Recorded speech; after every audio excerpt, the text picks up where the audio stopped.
Meus irmãos, eu convido os irmãos a abrir a palavra de Deus no livro do profeta Isaías, capítulo 40. Nós faremos a leitura na versão NVI, mas durante a ministração nós vamos citar alguns versos na Almeida Revisada.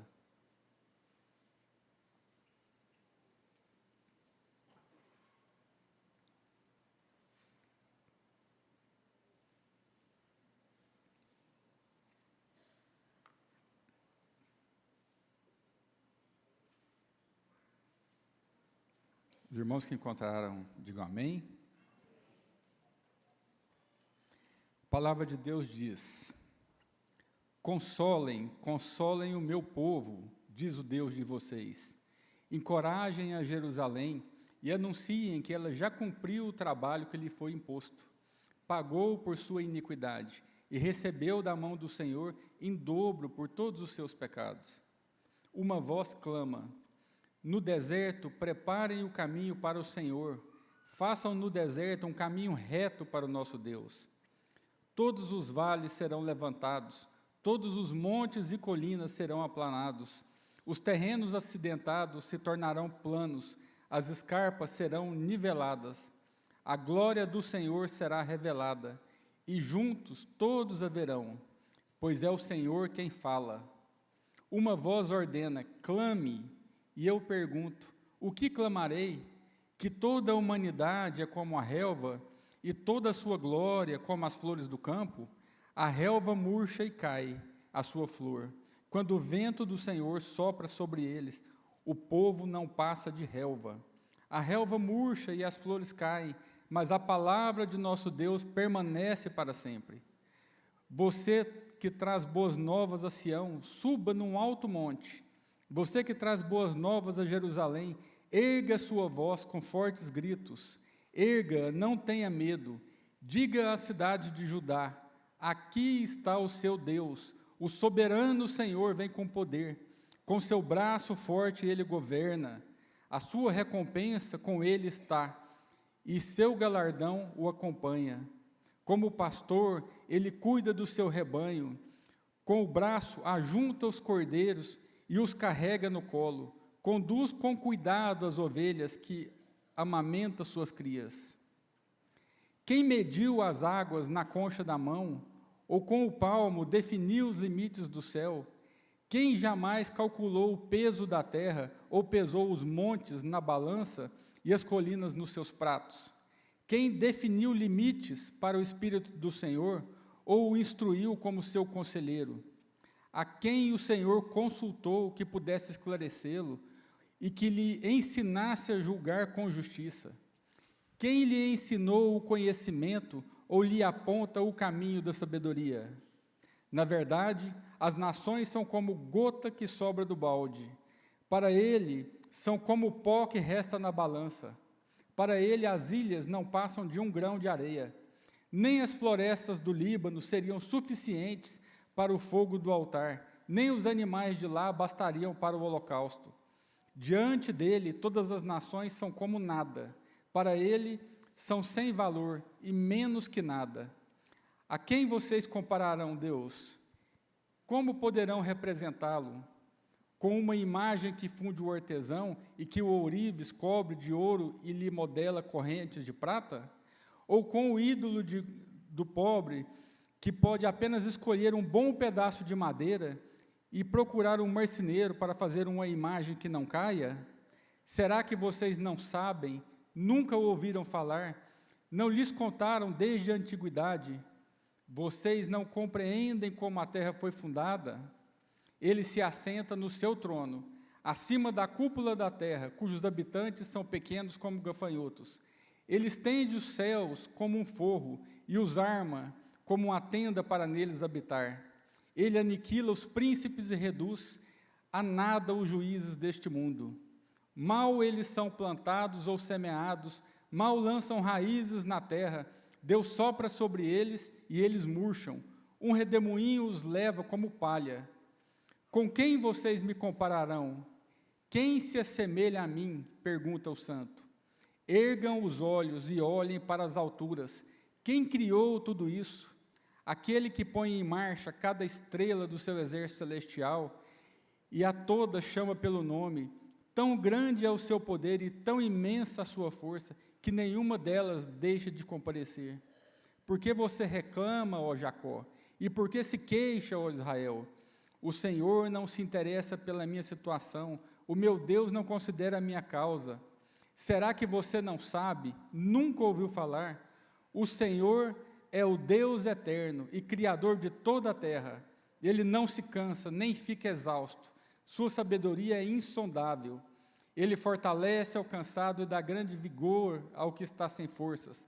Até os jovens se cansam e ficam exaustos, e os moços tropeçam e caem. Mas aqueles que esperam no Senhor renovam as suas forças. Voam bem alto como águias, correm e não ficam exaustos, andam e não se cansam. Amém? Lendo essa palavra de Isaías, nós vamos meditar no texto, pensando aqui sobre o tema, uma mensagem de esperança em meio à desolação. Antes eu gostaria de orar mais uma vez com os irmãos. Senhor Deus, Pai querido, nós te agradecemos, Pai, por este domingo, pelas pessoas que puderam estar aqui na casa do Senhor. Nós te agradecemos, ó Pai, por ontem, pela festa das missões, pela grande bênção, Pai, que nós recebemos de receber muitas pessoas, muitos visitantes. Nós pedimos, ó Pai, que a Tua palavra alcance aquelas pessoas que estiveram aqui ontem, que haja salvação, arrependimento. E, Pai, nesta manhã nós pedimos que a Tua palavra adentre o nosso coração, que possa, Pai, mais uma vez, nos trazer o conhecimento do Senhor, para que nós possamos ver a grandeza do Teu poder, a Tua misericórdia, a Tua bondade, a Tua benignidade e o poder da Sua salvação sobre a vida do Teu povo. Ó Pai, que a Tua palavra preencha todo o nosso entendimento, que nós não venhamos a nos entreter com nenhuma coisa, mas que possamos, Pai, estar aqui, ouvindo a voz do Senhor e deixando o trabalhar do Espírito Santo nas nossas vidas, ó Pai. Age em cada um de nós, ó Pai. Nós te clamamos nesta manhã em nome de Jesus. Amém. Meus irmãos, esse capítulo de Isaías, ele se tornou a base bíblica para o compositor, o Handel. Handel, ele fez uma peça musical, considerada uma das suas peças mais famosas, chamada O Messias. E ele se baseou nesse texto de Isaías, capítulo 40. E Handel, no final do seu oratório, de 259 páginas, ele escreveu a famosa sigla SDG, que significa Soli Deo Glória, ou somente a Deus a glória. Os versos do capítulo 40 do livro do profeta Isaías reforçam a confiança na bondade de Deus e oferece para todos nós um conforto e esperança, e assim como ele propôs ao povo de Israel, para que o povo de Israel recebesse conforto e esperança. O profeta, inspirado por Deus, ele anuncia a restauração de Jerusalém e a vinda do Messias. Por causa das transgressões, Israel, o reino do norte, foi destruído pelos assírios em 722 a.C., e o seu povo levado ao exílio. E no reino do sul, o rei Acás levou Judá a um naufrágio espiritual. O seu sucessor, o rei Ezequias, foi um bom rei, mas os líderes e os moradores de Judá, todos tornaram-se idólatras, egoístas e corruptos, e se esqueceram da justiça de Deus. Mas apesar da apostasia de Judá e do iminente juízo que foi proclamado pelo profeta Isaías, a mensagem de Deus através dele foram palavras de esperança para trazer conforto ao povo de Deus. Isaías apresenta aqui Deus como criador e sustentador de todas as coisas. Isaías também compara a insuficiência da humanidade em relação à grandeza e soberania de Deus.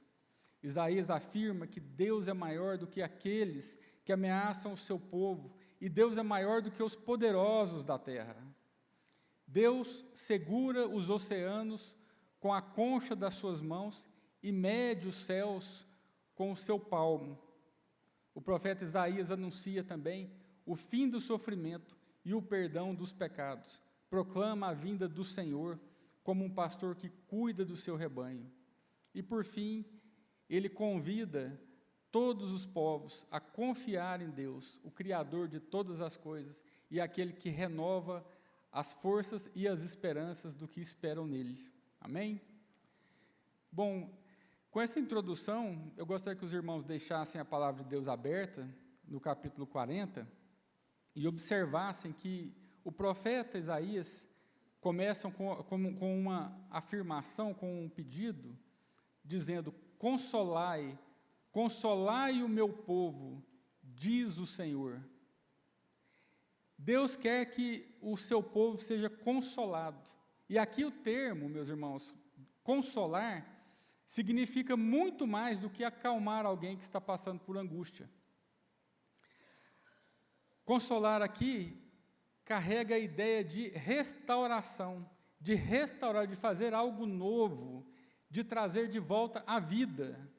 Nesse contexto, Deus estava prometendo restaurar o povo, restaurar as esperanças do povo, renovar a sua aliança, fazer um novo começo com o povo de Israel. Embora aquele povo tivesse se rebelado e sofrido o juízo de Deus, Deus promete que os libertaria do cativeiro, libertaria um remanescente que daria continuação a Israel.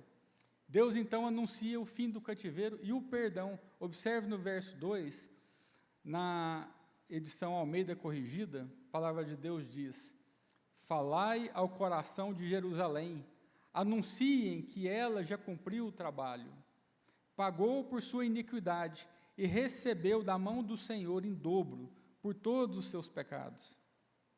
Aqui o profeta, ele transmite uma ideia de que falar ao coração do povo, Deus quer que ele fale ao coração do povo, e falar ao coração do povo é muito mais do que transmitir um recado, é algo mais profundo, é algo mais íntimo, né?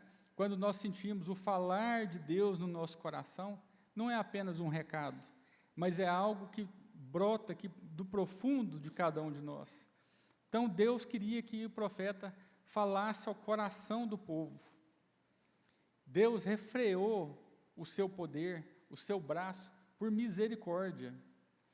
E Deus anuncia também que o pecado já havia sido perdoado, que a dívida tinha sido paga, que a justiça divina tinha sido satisfeita.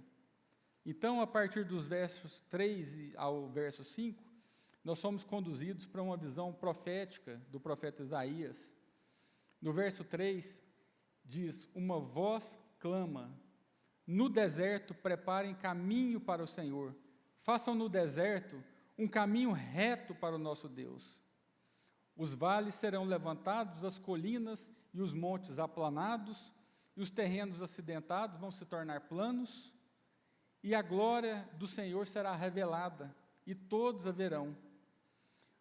Os evangelhos se referem a essa palavra, identificando João Batista como precursor de Jesus, como voz que clama no deserto. Em João capítulo 1, verso 23, a palavra de Deus diz: disse, eu sou a voz do que clama no deserto, endireitai o caminho do Senhor, como disse o profeta Isaías.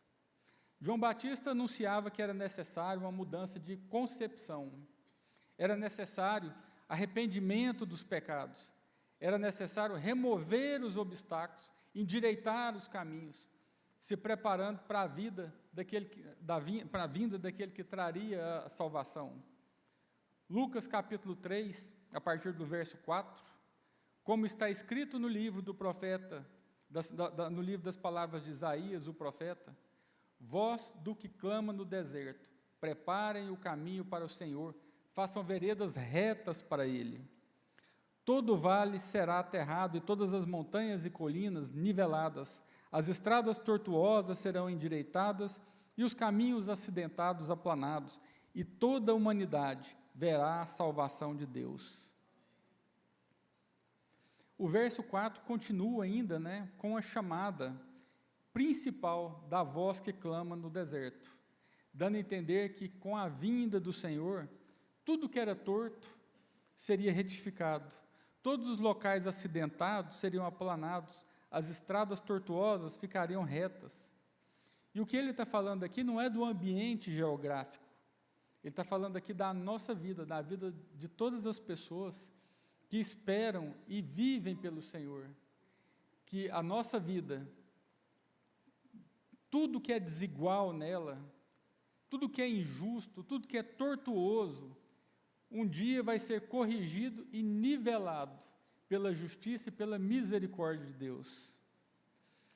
Deus, através do Senhor Jesus Cristo, já perdoou os nossos pecados. Tudo que era quebrado nas nossas vidas já foi reparado. Apesar de nós ainda termos um corpo dominado pelo pecado, nós já temos o coração, todos aqueles que aceitaram a Cristo, já aplainados, com o desejo de viver uma vida reta, com o desejo de viver uma vida que agrada a Deus. Jesus, ele não apenas pagou o preço pelo nosso resgate, mas ele endireitou o que era distorcido pelo pecado. Ele endireitou aqueles caminhos que eram sinuosos na nossa vida. E isso um dia será totalmente plano, porque um dia nós teremos um corpo glorificado, um dia nós estaremos livres desse corpo de pecado. O verso 5 diz que a glória do Senhor será revelada e juntos todos os verão. O retorno do exílio foi uma manifestação da glória de Deus, assim como a primeira vinda de Cristo, e assim como será a segunda vinda de Cristo. O profeta Isaías chama a nação de Israel e também nos chama para que nós preparemos o caminho do Senhor.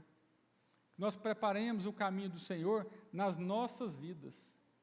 Ele também nos convida a remover os obstáculos que nos atrapalham a ter comunhão com Deus. E foi esta mensagem que ele pregou àquele povo.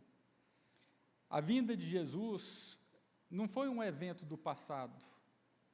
Quando ele estava testificando sobre a vinda de Jesus, ele falava de algo no futuro, e para nós, hoje é algo que já aconteceu, mas a vinda de Jesus não é algo que aconteceu no passado, ela ainda acontece. Ela é uma realidade presente nas nossas vidas. E a vinda de Jesus também, ela é a esperança de algo que ainda vai acontecer.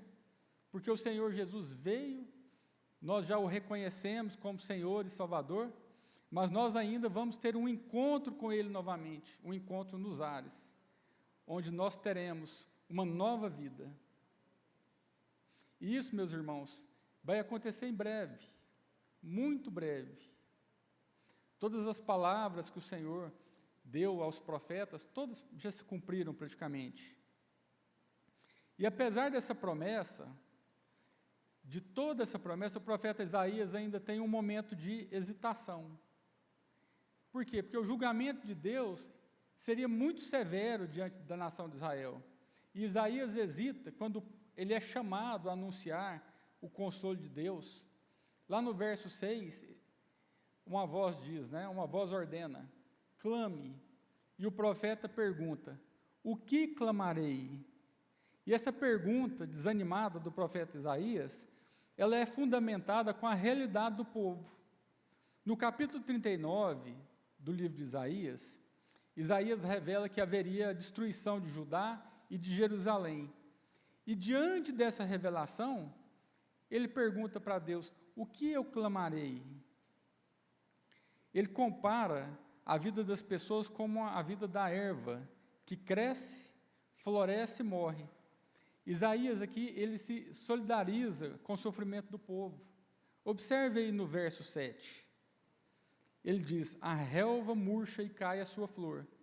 Quando o vento do Senhor sopra sobre eles, o povo não passa de relva. Essa comparação da humanidade com relva, ela é uma metáfora que ressalta a transitoriedade da nossa vida. Assim como a flor murcha rapidamente, e a glória e a grandeza da humanidade são passageiras, assim é a vida de todos nós, né? A palavra de Deus em Tiago 4, verso 14, diz que a nossa vida é um vapor que aparece por um pouco e depois se desvanece. E que tudo acaba quando o vento do Senhor sopra sobre eles. Isso quer dizer que toda a vida acaba quando o Senhor sopra sobre ela. Mas nós devemos entender uma coisa nesta manhã, que Deus, Ele é soberano. E Ele tem o controle sobre a vida e sobre a morte. E essa é uma lição fundamental que todos nós devemos aprender. Porque, apesar das nossas realizações, apesar das nossas conquistas, apesar do sucesso que alguém possa ter, a nossa vida ela é muito breve. A nossa vida é passageira. Salomão diz que tudo é vaidade. Nós corremos atrás do vento. Nós ajuntamos tesouros para que os outros usufruam. A nossa vida é muito breve. Mas o nosso Deus tem o controle sobre a nossa vida. Deus tem poder para dar início à vida. Deus tem poder para encurtar a vida ou para prolongar a vida. Assim como Ele fez com o rei Ezequias. O rei Ezequias tinha uma sentença de morte, mas o Senhor prolongou a vida dele. Por isso, a nossa confiança deve ser somente em Deus. Nós não precisamos confiar na nossa força, nas nossas posses, na nossa capacidade intelectual, no nosso discernimento. A nossa confiança deve ser somente em Deus, apesar de que Deus nos dá conhecimento, nos dá sabedoria, nos dá força, para que nós possamos realizar algumas coisas, mas a nossa confiança não pode se basear nisso. E a partir dos versos 8 a 11, nós somos lembrados dessas verdades. O verso 8 diz: a relva murcha e as flores caem, mas a palavra do nosso Deus permanece para sempre. Meus irmãos, todas as coisas, elas passarão. Tudo que nós conhecemos um dia terá fim. Toda essa beleza que às vezes nós enxergamos no mundo, um dia vai virar pó. Mas a palavra do nosso Deus, essa permanece para sempre. Porque a palavra de Deus é eterna. E a palavra de Deus é imutável. E por isso a palavra de Deus, ela é uma âncora de estabilidade e confiança para o povo de Deus. Se tem alguma coisa em que nós podemos nos firmar nesse mundo, é na palavra de Deus. Mesmo quando tudo parece desmoronar, quando as coisas parecem que não vão dar certo, a palavra de Deus, ela permanece como um alicerce sólido. Quando nós vermos o firmamento se desfazer, porque a palavra de Deus diz que isso vai acontecer um dia, nós não precisamos temer por nada, porque nós estamos alicerçados pela palavra de Deus, que diz que Deus vai guardar a vida do teu povo, e que o povo de Deus será elevado para encontrar com o Senhor nos ares.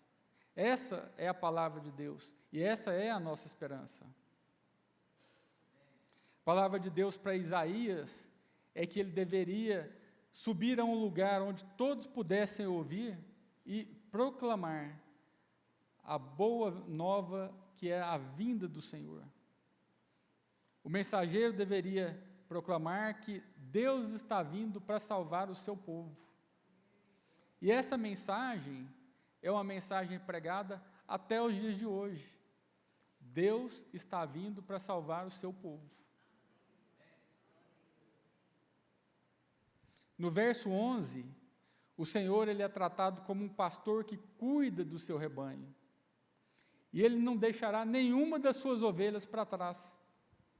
O profeta Ezequiel também profetizou sobre essa promessa lá em Ezequiel, capítulo 34, dos versos 11 a 13. E Ezequiel diz assim: porque assim diz o soberano, o Senhor, eu mesmo buscarei as minhas ovelhas e delas cuidarei, assim como o pastor busca as ovelhas dispersas quando está cuidando do seu rebanho, também tomarei conta das minhas ovelhas. Eu as resgatarei de todos os lugares para onde foram dispersas, num dia de nuvens e de trevas. Eu as farei sair das outras nações e as reunirei, trazendo-as dos outros povos para a sua própria terra. Eu as apacentarei nos montes de Israel, nos vales e em todos os povoados do país.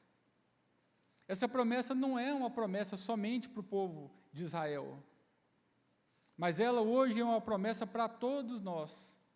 O Senhor um dia virá e vai recolher as suas ovelhas, e Ele vai carregar as suas ovelhas, e Ele conhece as suas ovelhas pelo nome. A partir do verso 12, o profeta Isaías também faz um retrato da grandeza e da soberania de Deus sobre toda a criação.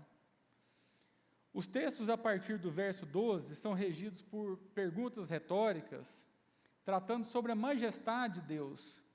O profeta Isaías aqui, ele está meditando sobre a grandiosidade e sobre a soberania de Deus.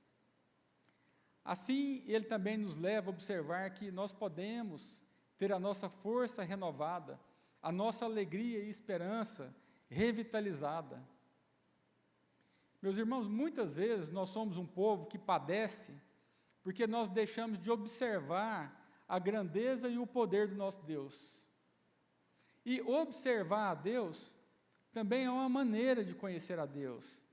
A palavra de Deus nos diz lá em Daniel, capítulo 11, 32, que o povo que conhece o seu Deus se tornará forte e fará proezas. Isso quer dizer que nós não somos fortes, não fazemos proezas, porque nós não conhecemos a Deus verdadeiramente. O próprio Senhor Jesus disse que conhecer a Deus é a essência da vida eterna. Lá em João, capítulo 17, verso 3, Jesus afirma assim: esta é a vida eterna, que te conheçam, o único Deus verdadeiro, e a Jesus Cristo a quem enviaste. Então, conhecer a Deus é fundamental para nós. Então, com o intuito de que o povo pudesse conhecer a Deus, o profeta Isaías, ele trata de mostrar a grandeza de Deus da seguinte maneira: ele fala da grandeza de Deus em relação à criação, ele fala da grandeza de Deus em relação ao saber, ao conhecimento, ele fala da grandeza de Deus em relação às grandes nações, ele fala também da grandeza de Deus perante os ídolos e a grandeza de Deus perante os príncipes. Observando isso, então, a partir do verso 12, ele fala da grandeza de Deus em relação à criação.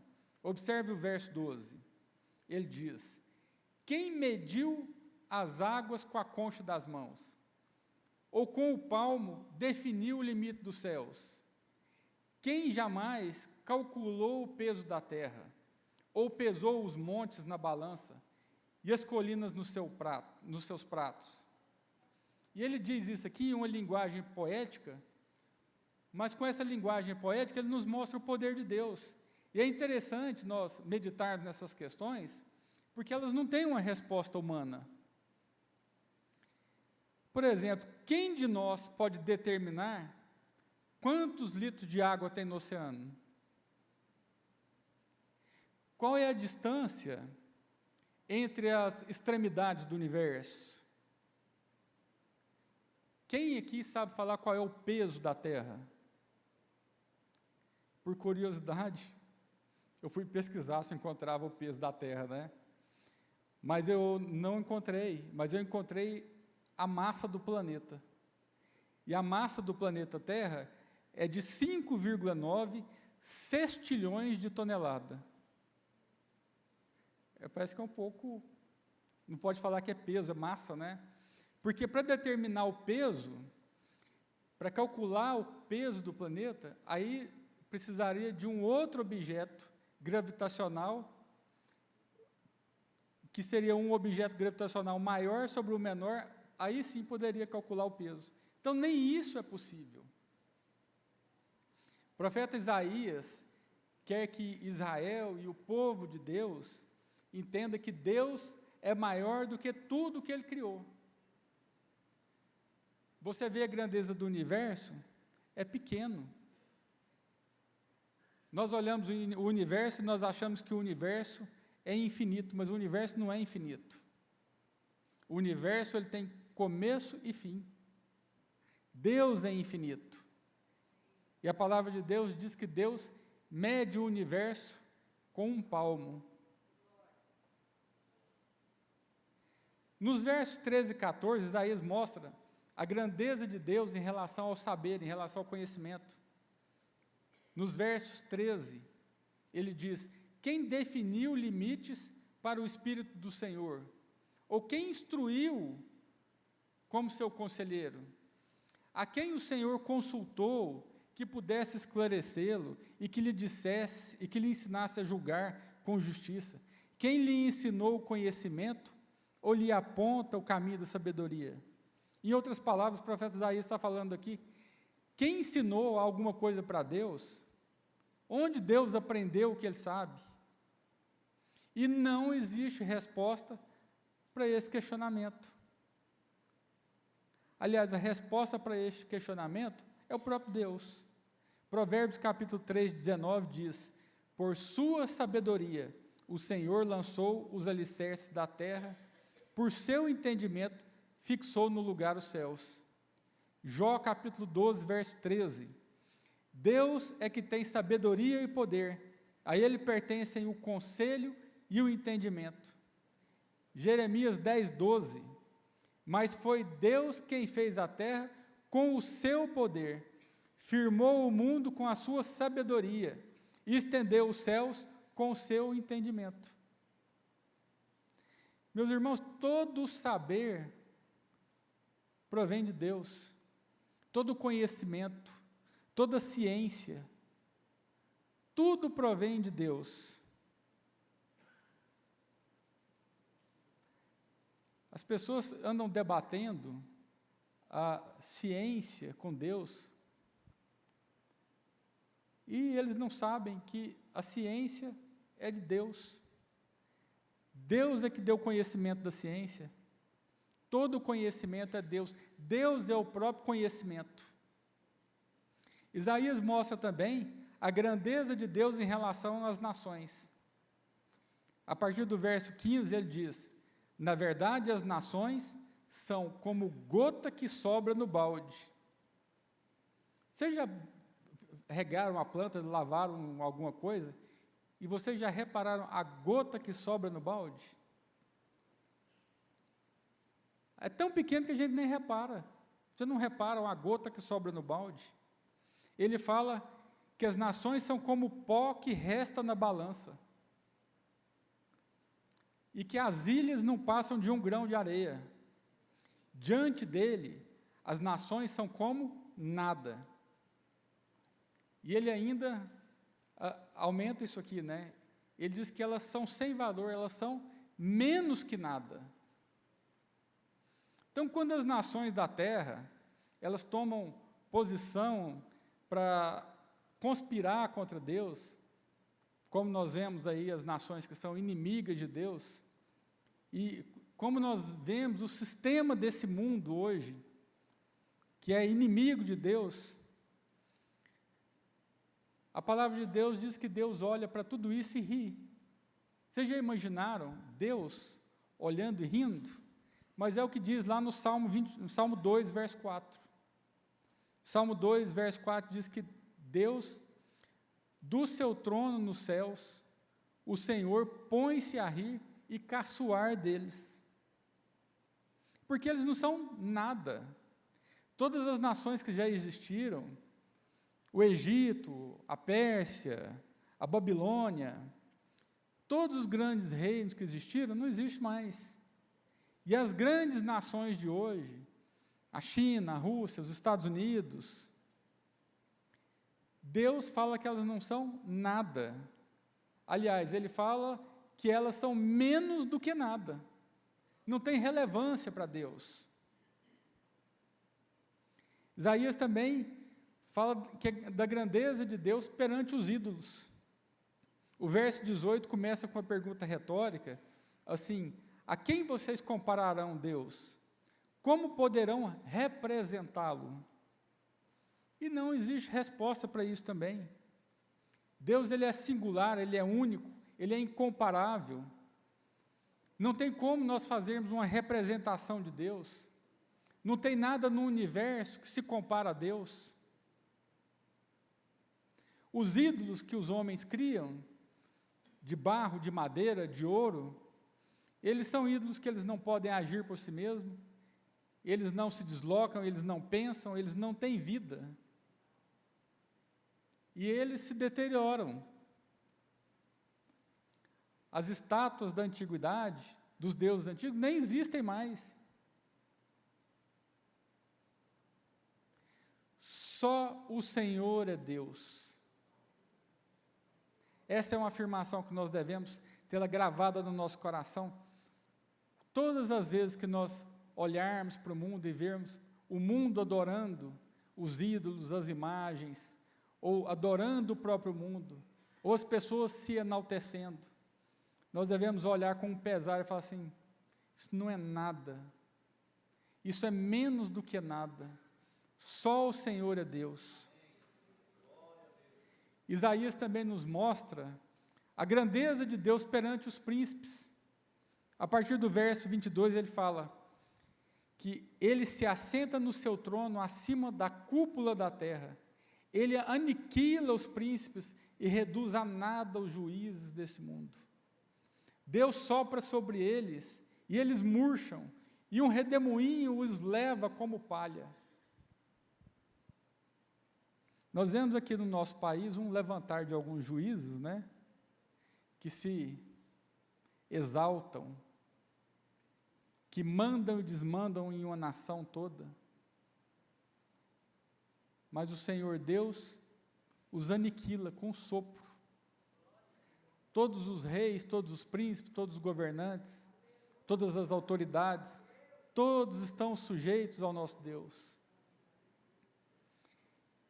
E a palavra de Deus diz que Deus se assenta no seu trono, sobre a terra, e se Ele desejar, Ele aniquila todos os governantes.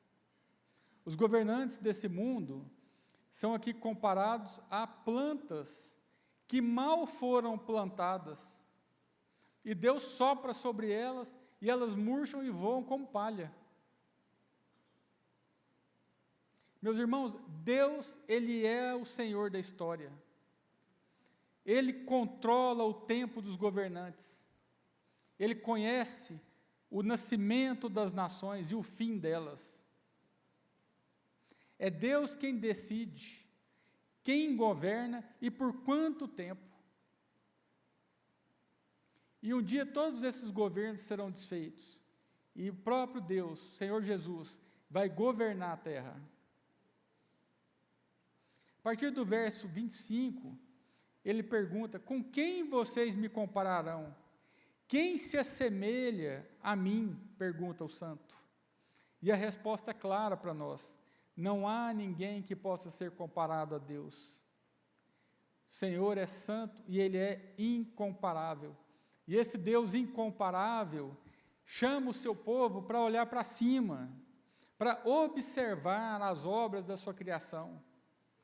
Meus irmãos, basta olhar para o céu para nós termos um vislumbre de quem Deus é. Sempre que eu tenho oportunidade, eu olho para cima, eu olho para a criação de Deus.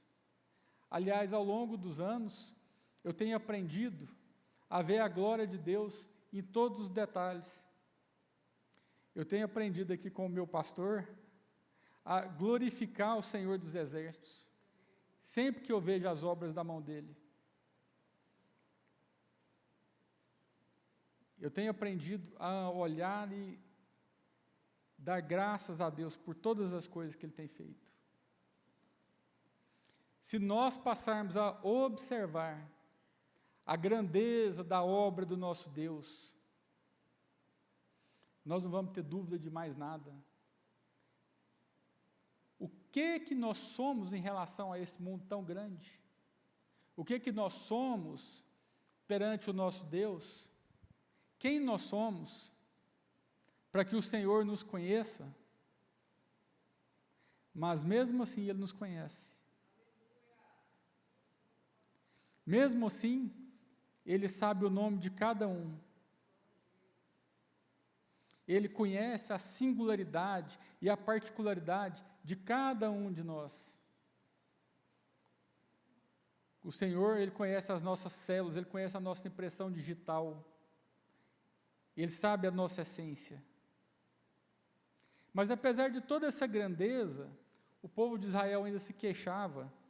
No verso 27, por que você reclama, ó Jacó? E por que se queixa, ó Israel? O Senhor não se interessa pela minha situação. O meu Deus não considera a minha causa. E quando nós vemos o povo de Israel se sentindo abandonado, expressando esse sentimento como se Deus não tivesse nem aí para eles, que Deus tivesse os abandonado,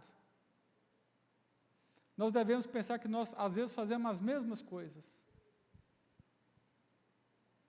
O Senhor, Ele está nos suprindo, Ele está nos cuidando, Ele está nos protegendo, e nós ainda estamos assim, o Senhor me abandonou. Por que que isso está acontecendo?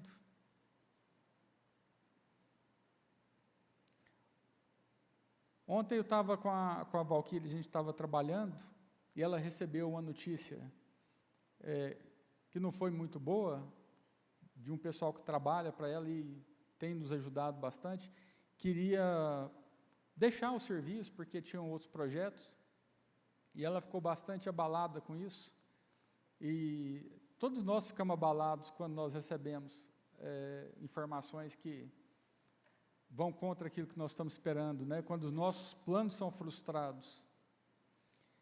Mas nós paramos para pensar naquilo que Deus tem feito, e não tem nada que não está no controle das mãos de Deus. Aquilo que nos abala, seja um problema de saúde, seja um problema financeiro, não deveria ter o poder de nos abalar,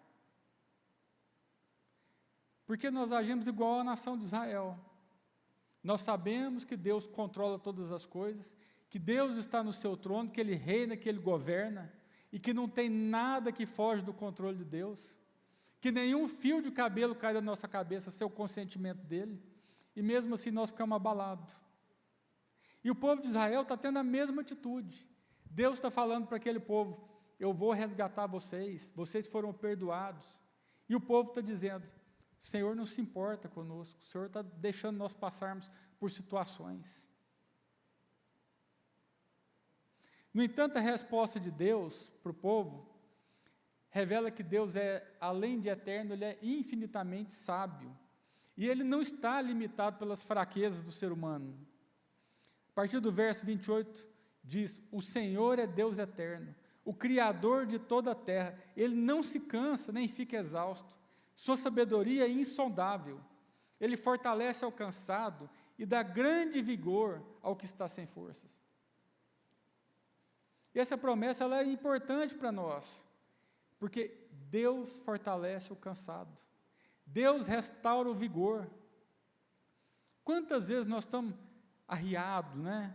Nós estamos assim, eu não aguento mais. E nós falamos isso porque nós estamos olhando para situações com a nossa própria força, porque nós estamos tentando carregar, levantar, e nós não temos força para isso mais. Ao invés de fazer essa força, nós deveríamos fazer o contrário. Nós deveríamos fazer, Senhor, eu não consigo. Sabe aquela criança, né? Os pais aqui já passaram por isso. O filho está tentando carregar alguma coisa, está lá. Aí o pai chega e faz assim, e leva embora. É assim que o Senhor quer fazer conosco. O Senhor quer pegar as nossas cargas, as nossas frustrações, os nossos medos. Só que nós precisamos soltar isso. Nós precisamos abandonar isso. A palavra de Deus diz que Ele fortalece o cansado e dá vigor ao que está sem força. Deus, Ele é o restaurador de todos que estão cansados, fracos, desanimados. A mensagem de Isaías para o povo de Israel era uma promessa de que Deus ia livrar o seu povo. mas não apenas livrar o seu povo, mas renovar as forças do seu povo. E a palavra de Deus ainda diz que mesmo os jovens que são associados à vitalidade, ao vigor, à energia, até esses jovens podiam ficar cansados. Mas ele fala que aqueles que esperam no Senhor são renovados, e estão renovados de maneira sobrenatural. Observe o verso 30. Até os jovens se cansam e ficam exaustos, e os moços tropeçam e caem, mas aqueles que esperam no Senhor renovam as suas forças, voam bem alto como águias, correm e não ficam exaustos, andam e não se cansam. Essas palavras poéticas do profeta Isaías, elas são um lembrete de que aquele que espera no Senhor tem vitória. A espera no Senhor, ela não é vã. Esse é um convite para nós, para que nós venhamos a confiar no Senhor, a confiar no tempo divino. Mesmo quando as circunstâncias, elas não estiverem favoráveis, mesmo quando as circunstâncias parecerem desafiadoras, mesmo que as respostas pareçam muito distantes, o Senhor promete renovar as forças do seu povo. Mesmo quando a nossa força vacila, a graça de Deus ela é abundante para nos levantar e para nos fortalecer. E nós devemos aprender disso que o profeta Isaías está falando. Ele usa aqui a figura de linguagem de uma águia para demonstrar ao povo que aquela águia voa livre, liberta, e que o povo de Deus é como uma águia. Nós podemos enxergar as coisas de uma perspectiva do alto, e não de uma perspectiva de baixo. O profeta Isaías não comparou o povo como um tatu, mas como uma águia. Todo mundo já viu a imagem de uma águia. Eu, quando era criança, eu era fascinado com a águia, eu achava aquele animal lindo. E quando eu via qual era a visão da águia, que distância a águia enxergava e como ela voava, e essa é a figura de linguagem que Deus está dando para o profeta Isaías. Que nós podemos experimentar uma perspectiva superior, uma visão ampliada, que transcende os nossos limites terrenos. Nós precisamos de ter uma visão espiritual das coisas, e não apenas uma visão terrena das coisas. Se nós observarmos tudo o que acontece nas nossas vidas de forma terrena, nós estamos agindo como pobres miseráveis, mas nós temos que enxergar as situações da nossa vida, sejam elas boas ou ruins, de uma perspectiva espiritual. Qual é o plano de Deus para as nossas vidas? O que Deus está querendo nos mostrar com aquela situação? O que Deus está querendo fazer no nosso coração com aquela situação? Há uns meses atrás, nós estudamos Jó. O que aquele homem passou? Mas quais eram os planos de Deus para a vida dele? Eram muito maiores do que ele imaginava. Era muito melhor do que o que ele tinha. Nós não sabemos os planos que Deus tem para a nossa vida. Mas nós temos uma certeza. O Senhor, Ele reina e governa. E Ele tem o controle da nossa vida nas mãos dEle. E Ele sabe o que é melhor para nós. O verso 31 finaliza dizendo que os que confiam no Senhor correm e não ficam exaustos, andam e não se cansam. Aqueles que esperam no Senhor, meus irmãos, não apenas recebem as forças renovadas, mas são capacitados a enfrentar todos os desafios da nossa vida. Nós podemos enfrentar os nossos desafios com perseverança, com coragem, confiados na graça do Senhor, na graça do nosso Deus. E esse versículo, ele é mais do que uma promessa. Ele é um convite para nós, para que nós possamos ter uma vida, uma jornada sustentada pela esperança em Deus. Esse capítulo de Isaías, ele é um chamado para que o povo de Deus confie no Senhor. Mesmo quando o caminho parece árduo, mesmo quando as circunstâncias não parecem boas, mesmo quando tudo parece dar errado, confia no Senhor. Gostaria de concluir essa mensagem com algumas aplicações, e essa mensagem de Isaías, ela nos encoraja a buscar conforto em Deus. Nos momentos difíceis, o nosso conforto está em Deus. E pensando nisso, e no que o profeta Isaías diz, o primeiro aspecto que nós devemos ter é esperança. A esperança em Deus, ela nos ajuda a superar todos os desafios.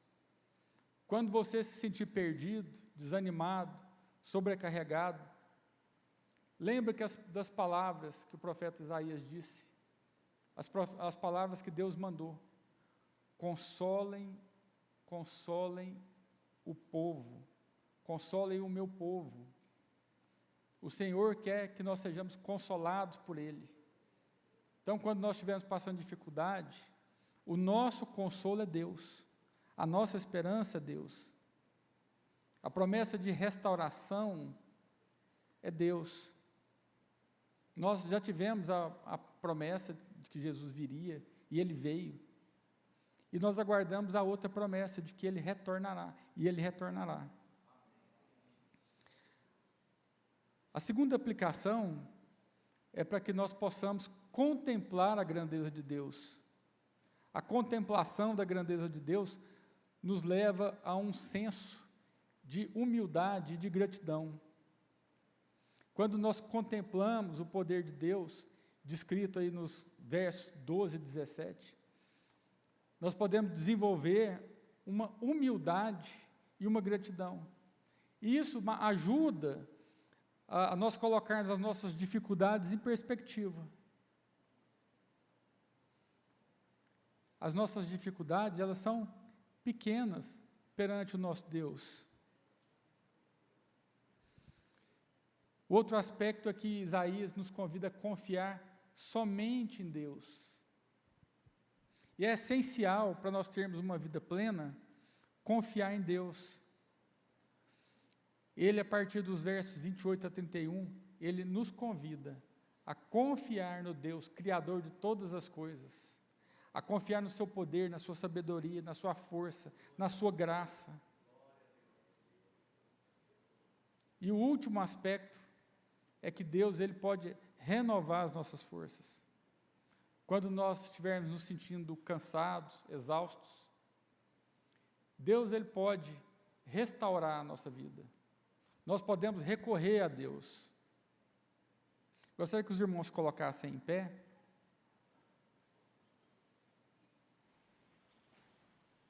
E que nós tivéssemos nesse momento um breve momento de oração, reagindo à palavra de Deus, sabendo que nós podemos confiar em Deus, sabendo que nós podemos olhar para Deus e reconhecer a grandeza dEle, sabendo que Deus renova as nossas forças, que Deus renova a nossa esperança. E se este for o caso de algum dos irmãos nessa manhã, se você está enfrentando luta, se você está enfrentando dificuldade, se você está em alguma situação de desespero ou de desesperança, tenha certeza nessa manhã de que o nosso Deus, ele pode mudar todas as situações. O nosso Deus, ele controla o universo. Ele é o Criador dos céus, da terra. Ele conhece cada um de nós. Ele sabe aquilo que está dentro do nosso coração, aquilo que está passando na nossa mente. Ele conhece a nossa angústia, a nossa dor. Ele sabe da nossa necessidade. Ele sabe se o que queremos é bom para nós ou se não é. Então eu convido os irmãos nesse momento a nos apresentarmos diante de Deus, clamando pela misericórdia de Deus e confiando na grandeza do nosso Deus.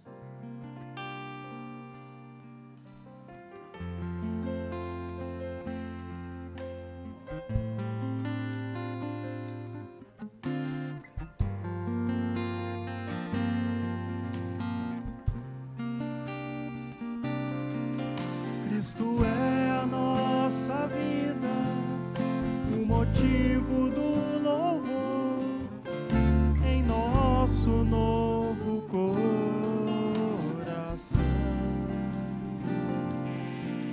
Pois morreu a nossa morte para vivermos sua vida, nos trouxe grande salvação.